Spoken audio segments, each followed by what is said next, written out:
आदरणीय दर्शकवृन्द नमस्कार। समसामयिक विषयमा केन्द्रित कार्यक्रम जिज्ञासामा म सन्तोष न्यौपाने यहाँहरूलाई हार्दिक स्वागत गर्दछु। यो कार्यक्रममा हामी नेपालमा विकसित पछिल्ला राजनीतिक घटनाक्रमहरू र तिनको निकास कसरी निस्कन सक्छ भन्ने विषयमा बहस गर्ने गर्दछौँ, कुराकानी गर्ने गर्दछौँ। यसै प्रसङ्गमा आज हामीले नवनिर्वाचित नेपाली काङ्ग्रेसका उपसभापति धनराज गुरुङलाई स्टुडियोमा निम्त्याएका छौँ।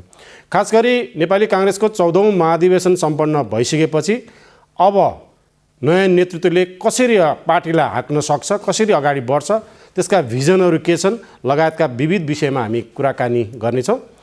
उहाँ हाम्रो स्टुडियोमा आइसक्नु भएको छ। उहाँलाई पहिला हामी कार्यक्रममा स्वागत गरौँ। वेलकम छ यहाँलाई।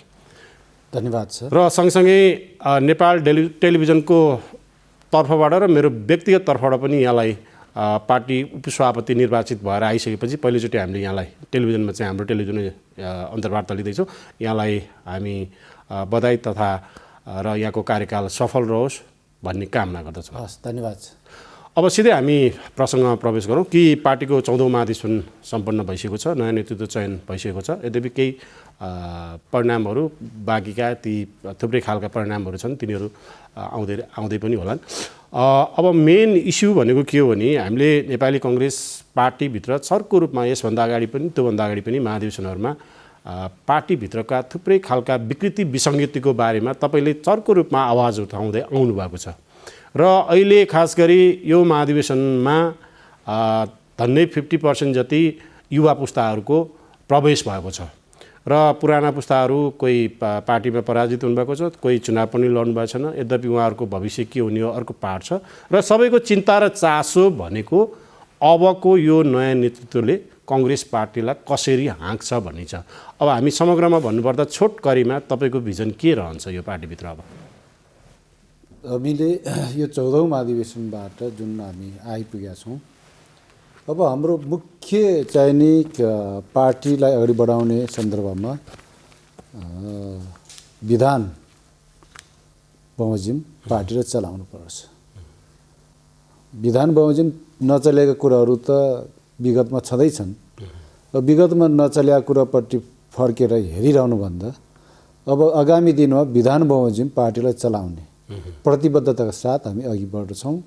विधान र पद्धति मिचिएन भने पार्टी बल्ल सबल र सशक्त बन्दै जान्छ, नम्बर 1। अर्को पक्ष भनेको न्यायोचित व्यवस्थापन नै हो। पार्टी सबैको हो, सबैको लगानी छ, सबैले त्याग गरेका छन्, सबैको चाहिने मूल्याङ्कन हुनुपर्छ। मूल्याङ्कन पद्धति राखिनुपर्छ। पार्टीमा मूल्याङ्कन नहुँदाखेरि पनि पार्टीलाई नोक्सानी पुग्छ। त्यसैले पार्टीभित्र न्यायोचित व्यवस्थापनलाई पनि हामी त्यत्तिकै गम्भीर रूपमा लिएका छौँ। यी दुई आधारमा हामी अगाडि बढ्यौँ भने सायद मलाई लाग्छ पार्टी वास्तविक रूपमा रूपान्तरण भएर अगाडि बढ्छ। अब पार्टीभित्र हामीले तपाईँले अघि भने जस्तै अब यो हरेक पार्टीमा गुट उपगुटको प्रसङ्ग ल्याउने हो भने अब छैन पार्टीमा भने पनि त्यो देखिन्छ र अहिलेको सिचुएसनमा पनि नेपाली कङ्ग्रेस पार्टीले 14औं महाधिवेशनमा नयाँ नेतृत्व आउँदाखेरि धन्नै तपाईँ पनि एउटा ग्रुपबाट लड्नुभएको थियो र पार्टी सभापति सामान्य प्रधानमन्त्री सहित एउटा ग्रुपबाट चुनाव लडेको अवस्था थियो र थुप्रै गुट उपगुटहरू थिए। सभापतिका आकाङ्क्षीहरू पनि थुप्रै थिए। कसैले जित्यो, कसैले हार्यो, त्यो छुट्टै पार्ट रह्यो। निर्वाचनमा हार जित भइ नै हाल्छ। तर पनि अब महत्त्वपूर्ण पार्ट भनेको नेपालको राष्ट्रिय राजनीतिमा नेपाली कङ्ग्रेस पार्टी कसरी अगाडि बढ्छ भन्ने कुरा एउटा पार्ट रह्यो र सँगसँगै अब पार्टीभित्रको जुन भागभण्डाको खेलहरू थियो यसभन्दा अगाडि हरेकचोटि हामीले त्यो देख्थ्यौँ र अब यसो सरसर्ती हेर्ने हो भने झन्डै 2/3 चाहिँ एउटा ग्रुपको पार्टी सम्मानित सभापति सामान्य प्रधानमन्त्रीज्यूको देखिन्छ र तपाईँहरू एउटा ग्रुपमा हुनुहुन्छ।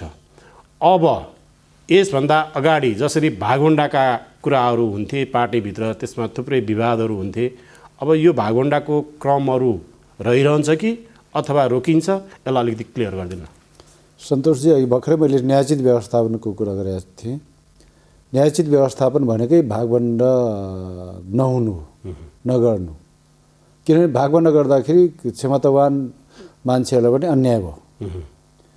त्यसैले न्यायोचित व्यवस्थापन भनेकै भागभण्ड नगरिकन यो निर्वाचनको सन्दर्भमा प्यानल त बने तर त्यो सिद्धियो अब क्लोजअप त्यो सिद्धियो त्यही सिद्धियो।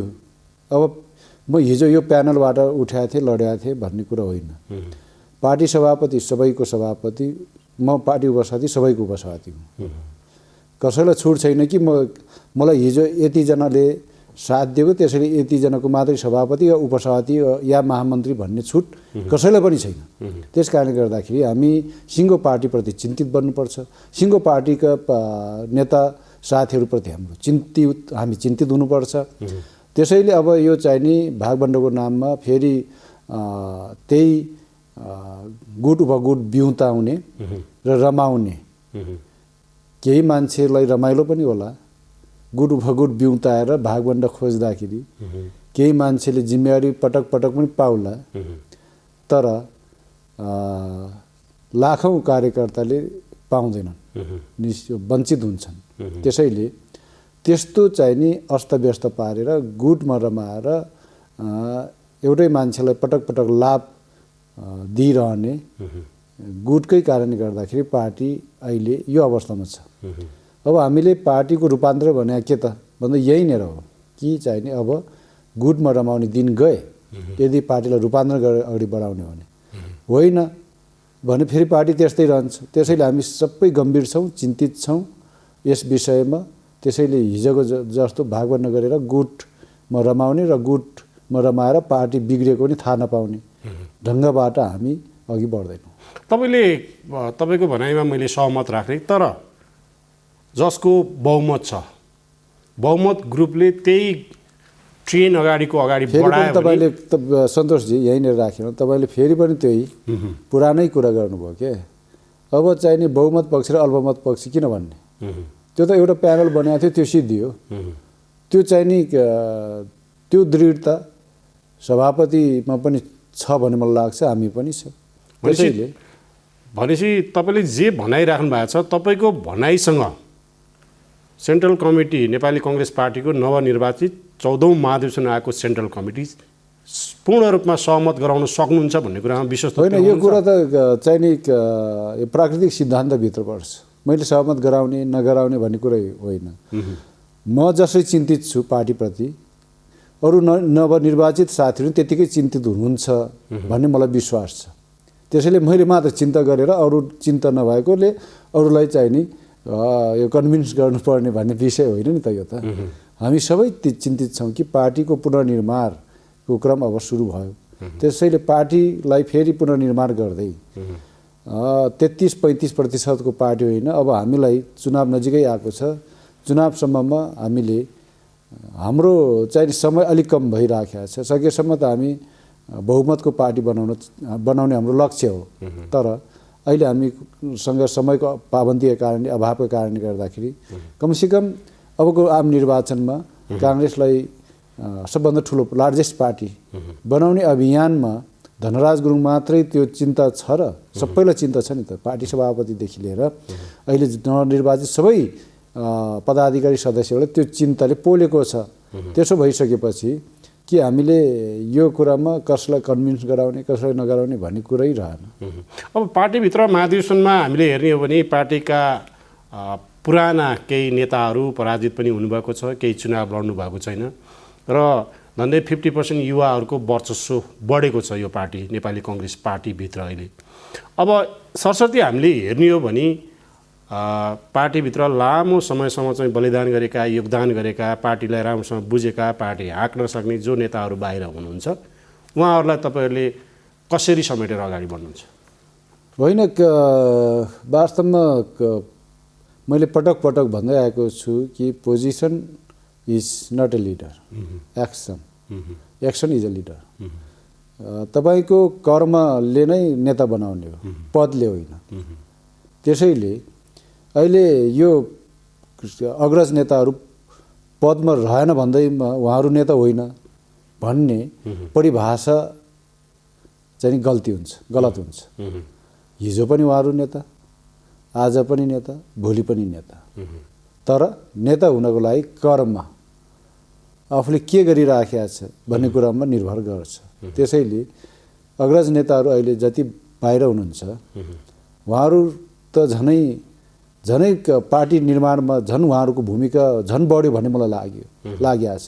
किन भन्दाखेरि पार्टीको एउटा भूमिकामा सीमित हुनुभन्दा पार्टीको पदीय भूमिकाभन्दा बाहिर बसेर पार्टीलाई जसरी गणेशमानजी लामो समय पार्टीको भूमिकामा हुनुहुन्थेन नि त, तर पनि गणेशमानजीको भूमिका कहिल्यै पनि कम भएन त पार्टीमा, र उहाँको कद पनि कहिल्यै घटेन। पदमा बस्दाखेरि कद घट्न सक्छ, तर पदमा नबस्ने मान्छेको कहिल्यै पनि कद पनि घट्दैन। त्यस्तो बृहत दायरामा उहाँहरू पुग्नुभयो भन्ने मलाई लाग्छ। त्यसैले उहाँहरूको भूमिका अझ फराकिलो भयो। पार्टीको निश्चित भूमिकाभन्दा बाहिर रहँदाखेरि उहाँहरूको भूमिका फराकिलो बनिएको छ। तर त्यो फराकिलो भूमिकालाई अदा गर्ने जिम्मेवारी त उहाँहरूकै हो नि त फेरि। त्यसैले पदमा रहँदा मात्रै भूमिका रहन्छ, जिम्मेवारी हुन्छ भन्ने होइन, मलाई त्यस्तो लाग्छ। त्यसैले चाहिँ नि यो उहाँहरूको भूमिका अझ प्रगाढ बन्छ भन्ने मलाई लागेको छ। जस्तो हामीले एउटा व्यवहारिक रूपमा हरेक पार्टीमा हामीले हेरिरहेको अवस्था के छ भने विश्लेषकहरूले पनि त्यही भन्छन् कि पार्टीको भाइटल पदमा बसेर जति काम गर्न गाह्रो हुन्छ र बाहिर तपाईँलाई बोल्न त्यति सजिलो हुन्छ। तपाईँलाई अहिले जस्तो तपाईँ पार्टीको लागि हामीलाई थाहा छ कि तपाईँ धेरै लामो समयदेखि पार्टीभित्र भएका विकृति विसङ्गतिको बारेमा तपाईँ चर्को रूपमा आवाज उठाउँदै आउनुभएको छ। यद्यपि तपाईँ भाइटल पदमा त्यतिखेर नभए पनि, र अहिले तपाईँ पार्टीको एउटा भाइटल पदमा हुनुहुन्छ, उपसभापति पदमा। अब तपाईँलाई च्यालेन्ज छ ममाथि भन्ने जस्तो लाग्छ कि अथवा होइन म पुरानै जसरी मैले पहिला बोलिरहेको छु म त्यही ट्रेनमै अगाडि बढ्छु भन्ने स्पिडली जानुहुन्छ कि कसरी तपाईँ एनालाइसिस गर्नुहुन्छ? हिजो म सुनाउने ठाउँमा थिएँ, अब सुन्ने ठाउँमा छु होइन। अब त्यसैले आफैले सुन्ने ठाउँमा पुगिसकेपछि हिजो सुझावकर्ता जस्तो थिएँ, आज सुझाव सुनेर निर्णय गर्ने ठाउँमा छु। निश्चित रूपमा मसँग अवसर र चुनौती दुवै मेरो अगाडि सामु उभिएको छ। मैले जति चुनौती उभिए पनि त्यसलाई अवसरको रूपमा बदल्छु भन्ने मैले प्रतिबद्धताका साथ अगाडि बढ्छु। हेर्नुहोस्, अब हामीलाई थाहा छ अघिल्लोचोटि इलेक्सनमा पार्टी उपसभापति तपाईँ अहिले उपसभापति हुनुहुन्छ, त्यतिखेर तपाईँ मलाई थाहा थियो कि तपाईँ त्यतिखेर चाहिँ एकदम कस्तो नि पार्टीले अन्याय गर्यो भनेर तपाईँको आँखाबाट आँसु पनि निस्केको मैले देखेको थिएँ। अब तपाईँ विश्वस्त तुल्याउन सक्नुहुन्छ? अब आम कार्यकर्तालाई जो पार्टीभित्र चाहिँ इमान्दार रूपमा चाहिँ निष्ठावान रूपमा चाहिँ लागेका जुन कार्यकर्ताहरू हुन्छन्, जो नेताहरू हुन्छन्, तिनलाई म अन्याय गर्न दिन्न र तिनको आँखाबाट चाहिँ आँसु आउन दिन्न भन्ने कुरामा तपाईँले चाहिँ विश्वस्त तुल्याउन सक्नुहुन्छ? त्यो भोग त्यो पीडा तपाईँलाई परेको हिसाबले मैले तपाईँलाई भनिरहेको छु। अचानोको पीडा खुकुरीलाई थाहा हुँदैन, अचानोलाई नै थाहा हुन्छ नि त। त्यसैले मैले अघि नै भने कि न्यायोचित व्यवस्थापन यसर्थ हो कि चाहिँ नि कसलाई पनि अन्याय नहोस्। कुरो यही हो ठ्याक्कै।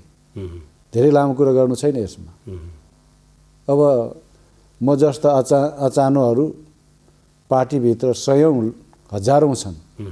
ती अचानो बनेर पार्टीलाई थामेका, पार्टीलाई सबलीकरण गरिरहेका ती चाहिँ नि हजारौँ नेता साथीहरूको लाई मैले न्याय दिने ठाउँमा पुगेको छु अहिले। त्यसैले मैले अघि नै भने अचानकको पीडा अचानोलाई मात्रै थाहा हुन्छ। नेपाली कङ्ग्रेस पार्टीभित्रका विकृति विसङ्गतिको कुराकानी गर्ने हो भने धेरैलाई थाहा छ, विश्लेषकहरूले पनि बारम्बार भन्ने गरेका थिए कि नेपाली कङ्ग्रेस पार्टीले आफूलाई पूर्ण रूपमा नेपालमा चाहिँ सबैभन्दा बढी चाहिँ लोकतन्त्रवादी पार्टी ठाने पनि व्यवहारमा रूपान्तरण गर्न कहिल्यै पनि सकेन। कङ्ग्रेस त्यही भएर सधैँ झिना मसिना कुरामा अड्क्यो र यसको भिजन भए पनि त्यो भिजनलाई चाहिँ पब्लिकको अगाडि चाहिँ लान सकेन। त्यस कारणले चाहिँ हरेक चुनावमा चाहिँ कङ्ग्रेस पार्टी पछिल्लो समयमा ओझेलमा पर्दै आइरहेको छ भनिन्छ। पार्टीभित्रका अरू पनि थुप्रै विकृति विसङ्गति हुन्छन्, हरेक पार्टीका हुन्छन्, नेपाली काङ्ग्रेसको मात्रै नभनौँ, अहिले हामी प्रसङ्गमा मात्रै गरिरहेका छौँ नेपाली काङ्ग्रेसको। र पार्टीका तपाईँले सुरुमै भनिसक्नु हो, पार्टी एउटा विधान विधि अनुरूप चल्नु पर्यो, त्यसकै लागि चाहिँ हाम्रो फर्स्ट प्रायोरिटी रहन्छ भनेर भन्नुभएको छ। अब आगामी दिनमा पार्टीभित्र थुप्रै खालका विकृति विसङ्गतिहरूको कुराकानी गर्दाखेरि तिनलाई चाहिँ हटाउने विषयमा यो अहिलेको नयाँ निर्वाचित जुन केन्द्रीय कमिटी छ, तपाईँहरू पदाधिकारी हुनुहुन्छ, तपाईँ सक्छु भनेर विश्वस्त तुल्याउन सक्नुहुन्छ? यो चाहिँ नि बोल्ने कुरा होइन, यो व्यवहारमा गर्ने, यो व्यवहारमा देखाउने कुरा। त्यसैले अहिले मैले तपाईँसँग बोल्नुभन्दा बोलेर के बिग्रिन्छ र? होइन, बोल्ने भन्दा काम गर्ने नि अब त। त्यसैले काम गर्ने ठाउँमा पुगेको छु, काम गर्ने, व्यवहारमा देखाउने हो। मैले चाहिने अब हिजो मैले अघि नै पनि भने, हिजोको दिनमा मैले सुनाउने ठाउँमा थिएँ, आज सुन्ने ठाउँमा छु, सुनेर निर्णय गर्ने ठाउँमा छु। त्यसो भइसकेपछि तपाईँसँग यहाँ बोल्नुभन्दा मैले अब पदबहाली भइसकेपछि निरन्तर मेरो क्रियाकलापलाई हेरेर तपाईँले मूल्याङ्कन गर्दै जाने हो र भन्नुहुने हो भोलि कि तपाईँले यो गर्छु भन्नुभयो भएन नि भनेर मलाई सुझाव पनि दिने हो बिचमा। म सुझाव दिएर पनि, साथीहरूले सुझाव दिएर पनि मैले हिजोको उठाएका एजेन्डाहरू बिर्सिराख्यो भने, अलि समय घर्किन लाग्यो भने नघर्किँदै, समय नघर्किँदै झकझक्याउने, फेरि प्रश्न गर्ने तपाईँको जिम्मेवारी हो। पार्टीभित्र नेपाली काङ्ग्रेसमा आस्था राख्ने राजनीतिक विश्लेषकहरूले अहिले यो महाधिवेशनमा जुन नयाँ नेतृत्व चयन भयो, युवाहरूको पनि नेतृत्व बढ्यो, यसमा उनीहरूले अलिकति चिन्ता पनि लिएको देखिएको छ। उनीहरूको भनाइमा तपाईँ सहमत राख्नुहुन्छ या राख्नुहुन्न त्यो तपाईँको विषयको पार्ट रह्यो होइन। अब युवाहरूको जुन सेन्ट्रल कमिटीमा नेतृत्व छ त्यो हेर्दाखेरि भोलि पार्टी कतै चाहिँ यो तरुण दल नेभी सङ्घ जस्तै हुने हो कि भनेर नि उनीहरूले चिन्ता लिएको देखियो। तपाईँ त्यसमा सहमत हुनुहुन्छ? अब हेर्नुहोस्, हाम्रो पुस्ता पदाधिकारीमा आउँदाखेरि यसलाई विभिन्न कोणबाट हेरे तापनि पहिलो कुरो त धेरैमा उत्साह छाएको छ। देशभरि एउटा सन्देश गएको छ, एउटा उत्साहको सन्देश गएको छ। हाम्रो पार्टीभित्र मात्रै होइन, सिङ्गो मुलुकको राजनीति चाहिने क्षेत्रमा यसले सकारात्मक सन्देश दिइरहेको मैले पाएको छु, नम्बर 1। अब चिन्ताको विषय गर्दाखेरि सायद 2003 सालमा बिपीले पार्टी स्थापना गर्दै गर्दा बिपी कोइराला जम्मी 33 वर्षको हुनुहुन्थ्यो। त्यसलाई नेभी सङ्घ जस्तो भयो भन्ने, तरुण दल जस्तो भयो भन्ने कि के? अहिले त के हो भन्दाखेरि कि 2007 सालको बिपीले क्रान्ति गरेर नेपाललाई नयाँ युगमा प्रविष्ट गराउँदै गर्दा बिपी 36-37 वर्षको उमेर मात्रै हुनुहुन्थ्यो र 44-45 वर्षको उमेरमा बिपी प्रधानमन्त्री भएर देशलाई काँचुली फेर्ने थुप्रै गोरेटाहरू, मार्गचित्रहरू कोर्नु भएको थियो। हो भनेपछि अहिले पनि हामीलाई तपाईँले नेभी सङ्घ हुन त हाम्रो के भयो भने नेभी सङ्घ भने 50 वर्ष पुगेको, काङ्ग्रेस पनि 50 वर्ष पुगेकोहरू देखेर तपाईँको चिन्ता त्यसरी आएको हुनसक्छ। तर त्यसो होइन कि अब चाहिने हामी त्यति धेरै अपरिपक्व छैनौँ र काङ्ग्रेसलाई अगाडि बढाउने क्रममा हामी परिपक्व ढङ्गबाटै अघि बढ्छौँ। त्यो नेभी सङ्घ, तरुण दल भनेपछि अलि बढी नै एग्रेसिभ हुन्छ भन्न खोज्नु भयो होला। एजेन्डा बमोजिम एग्रेसिभ हुने वा नहुने भन्ने कुरा एजेन्डाले, परिस्थितिले, कथाले माग्यो भने कहिलेकाहीँ एग्रेसिभ हुनुपर्छ। पञ्चायतको विरुद्धमा मात्रै होइन, तपाईँ देखिहाल्नुभयो कि ज्ञानेन्द्र शाहले शासन लिँदाखेरि 2061 शासन लिँदाखेरि उत्तिकै एग्रेसिभ थियौँ त हामी। त्यतिखेर हामी नेभी सङ्घ, तरुण दल जस्तै भएर सडकमा आएका थियौँ। त्यसैले यो चाहिँ नि कथाले पनि माग्छ कहिलेकाहीँ। तथापि म के भन्छु भने कि हामीमा तपाईँको चिन्ता के हो भन्दाखेरि अपरिपक्वताको विषय हो भन्ने मलाई लाग्छ। त्यसो होइन, हामी परिपक्व भएर नै हाम्रो जीवन पनि धेरै लामो समय हामीले बिताइसक्यौँ पार्टीमा। 2036 सालको विद्यार्थी आन्दोलनबाट अहिले 2078 भइसक्यो भनेपछि मैले नेपाली राजनीतिमा बिताएको पनि 4 दशकभन्दा बढी भइसकेको रहेछ। त्यसो भएपछि तपाईँले भन्नुहोस्, अब म जस्तै साथीहरू पनि आउनु भएको छ। त्यसो भएपछि यो अपरिपक्वताको चाहिने नजरले हेर्नुभन्दा हाम्रो यो विश्लेषकहरूले एउटा चाहिँ एनालाइसिस गरेको कुरा होइन, हो। यसलाई व्यक्तिगत भन्नु होइन, यसलाई मैले त्यहीँनिर भन्न चाहन्छु। विश्लेषक साथीहरूले पनि विश्लेषकहरूले पनि चाहिँ नि नेपाली राजनीति विशेष गरेर नेपाली काङ्ग्रेसको राजनीति ऐतिहासिक पृष्ठभूमिदेखि वर्तमानसम्म राम्रोसँग ख्याल राखेर विश्लेषण गर्दा राम्रो हुन्थ्यो भन्ने मलाई लाग्छ। अब यो चुनाव अगाडि चाहिँ पार्टीको महाधिवेशन अगाडि नेताहरूलाई चाहिँ हार जितको एउटा एकदम ठुलो इस्यु हुन्छ त्यतिखेर। अब भागभण्डाको कुराहरू पनि गरिएको कुराहरू पनि आइरहेको थियो। अब सभापतिको आकाङ्क्षीहरूले अन्तिम समयमा कोलाई सहयोग गर्नुभयो, त्यो छर्लङ्ग नै छ होइन। र पार्टी विधान संशोधन गरेर पदाधिकारी बढाउने अथवा सबैलाई समेट्ने खालको कुराहरू पनि आएको थियो। त्यसलाई अलिकति क्लियर गरिदिनु न, त्यो पक्षमा तपाईँ सहमत हुनुहुन्छ कि त्यसमा विमति राख्नुहुन्छ कि सबैलाई समेट्नको लागि अब कतिपय नेताहरू सिनियर लिडरहरू चुनाव नलडेका पनि होलान्, विधान संशोधन गरेर कसैलाई कुनै पदमा ल्याउनु पर्ने होला, कसैलाई कहीँ एडजस्ट गर्नुपर्ने होला, त्यसलाई नर्मल रूपमा लिने कि तपाईँ त्यसलाई चाहिँ एबनर्मल रूपमा लिनुहुन्छ? होइन, विधान भनेको नेता व्यवस्थापनको चाहिँ नि दस्तावेज होइन। त्यसो भए त नेता व्यवस्थापन गर्नु पर्यो, त्यसैले अधिवेशनै होइन, अध्यक्षीय मण्डल गरेर 10 जनालाई अध्यक्ष मानिदिउँ, सभापति मानिदिउँ भने पनि त हुन्थ्यो होला नि। सभापति मण्डल बनाऊ अथवा 5 जना सभापति मण्डल बनाऊ, अरू पार्टीमा अथवा 4 जना बनाऊ, 5 जना बनाऊ र यसको कार्यकाल पनि 5 वर्ष बनाऊ र त्यसपछि 1 वर्ष कार्यकाल बनाएर सभापति मण्डल बनाइदिउँ भन्यो भने धेरैको व्यवस्थापन र धेरैको इच्छा पनि पुरा हुन्छ। तर त्यसो होइन। विधान भनेको सभापति के अरे नेताहरूको व्यवस्थापनको लागि बनाउने दस्तावेज होइन। विधान भनेको पार्टी चलाउनको लागि बनाउने दस्तावेज हो। त्यसैले अब चाहिँ नि यो विधान अहिले तुरुन्तै महाधिवेशन बल्लथ सम्पन्न भइरहेछ अनि अब फेरि तुरुन्तै यसलाई परिमार्जन गर्ने होइन, व्यक्ति व्यवस्थापनको लागि परिवर्तन हुँदैन।